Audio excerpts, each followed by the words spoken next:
দেখেন, আমরা তৃণমূলের পার্টির থেকে প্রধান আছি ঠিক, কিন্তু আমরা তো সাধারণ মানুষের সাধারণ লোকের মানে কাজ করার জন্যই আছি।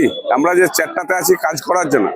আজকে যে জনকল্যাণ যে সিভিল হচ্ছে, এখানে জনকল্যাণ যে ক্যাম্পটা আমাদের হয়েছে, এটা আমাদের রাজ্য সরকার এবং সেন্টার সরকারের।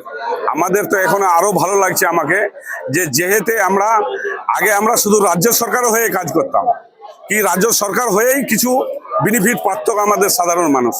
এখন রাজ্য সরকার এবং সেন্টার সরকার দোনো সরকারের যতগুলা স্কিম আছে, প্রত্যেকটা স্কিম নিয়ে এখানে আমাদের জনকল্যাণী ক্যাম্প করা হচ্ছে। এই জন্য আমাদের মুখ্যমন্ত্রীকে, আমাদের প্রধানমন্ত্রীকে ধন্যবাদ দিচ্ছি, যে সাধারণ লোককে কাজ করার জন্য একটা সুবিধা করে দিচ্ছে। আর আমাদেরকেও ভালো লাগছে যে মানুষের কাজ হবে আর কি, বোঝা যাচ্ছে যে সাধারণ মানুষের কাজ হবে, এটাই আর কি। ডবল ইঞ্জিন সরকারে আপনিও খুশি? না, ডাবল ইঞ্জিন সরকারের ওপরে আমি খুশি কি, আমার কাজের ওপরে খুশি, যে সাধারণ মানুষ যে কাজগুলো যে পাবে। যেহেতু আমরা সেন্টার সরকারের হতো আগে, আমরা অনেকগুলা এখানেই আছে সেন্টার সরকারের অনেকগুলা বেনিফিট পাওয়া যাচ্ছিল না। সেই বেনিফিটে আমাদের রাজ্য সরকার যেহেতু ডাবল ইঞ্জিন সরকারে পড়ে গেছে, তো সেন্টার সরকারেও আমরা পাচ্ছি। তো আমাদের সাধারণ মানুষের কি, আমাদের এলাকার কি, আমাদের পঞ্চায়েতের, গল্পঘরের প্রত্যেকটা এলাকায় উন্নয়ন তো মানুষেরই হবে। আর আমরাও চাচ্ছি সাধারণ মানুষের যেন উন্নয়ন হয়। যেই সরকারই বসুক না কেন, যেই সরকারই থাকুক, সাধারণ মানুষের যে উন্নয়ন হবে সেটাই সাধারণ মানুষ তাকেই চাইবে। মানে আপনি সাধারণ মানুষের উন্নয়নের জন্য বা সাধারণ মানুষের কাজের জন্য? অবশ্যই আমরা যে কোনো দল থেকে জিতে আসি, কারণ না কোনো দল থেকে তো আমরাকে জিতে আসতে হয়, কিন্তু আমরা কাজ কিসের জন্য, সাধারণ মানুষ আমরাকে যখন মেম্বারে জিতায়, প্রধানী হই, তখন মানুষ উন্নয়নটা দেখে। উন্নয়ন যেখানে থাকবে মানুষ তো সেখানেই যাবে। মানুষ এখন চাইছে উন্নয়নটা হোক, মানুষ এখন যেরকম। কিন্তু আমার আর একটা রিকোয়েস্ট থাকবে, আমাদের বিডিও সাহেবও অত ভালো, আমাদের যে বিডিও সাহেব গল্প করে আছে সুন্দর, অনেকটা বুঝাই দেয় সাধারণ মানুষকে যে কাজকর্মগুলা। আমাদের পুলিশ প্রশাসন অনেকটা দেখভাল করে যেন কোনো ক্যাচাল টেচাল না হয় ক্যাম্পে।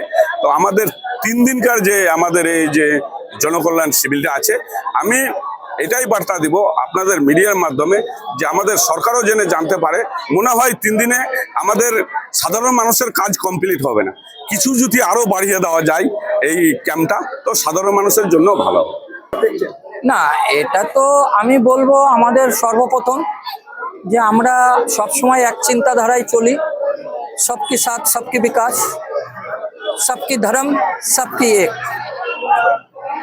এই অনুসারে আমি আজকে আমাদের টিএমসির প্রধান এসছেন, আমি খুব ভালো মনে করব।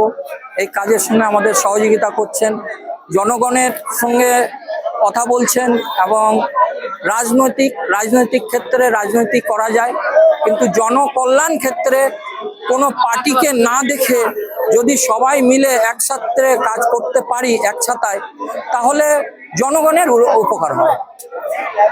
এবং আজকে এই যে আমাদের যে শিবিরটা হচ্ছে, প্রধানমন্ত্রী এবং আমাদের রাজ্যের মুখ্যমন্ত্রী যে উদ্যোগটা নিয়েছেন জনকল্যাণ শিবির, এই শিবিরে আজকে আমাদের ঘরে বাড়ির পাশে এসে আজকে জনকল্যাণ শিবির তৈরি করে এই যে সবার ক্ষেত্রে আজকে এই যে কাজগুলো আমরা হাতের কাছে এনে জোগাড় করে দিতে পেরেছি।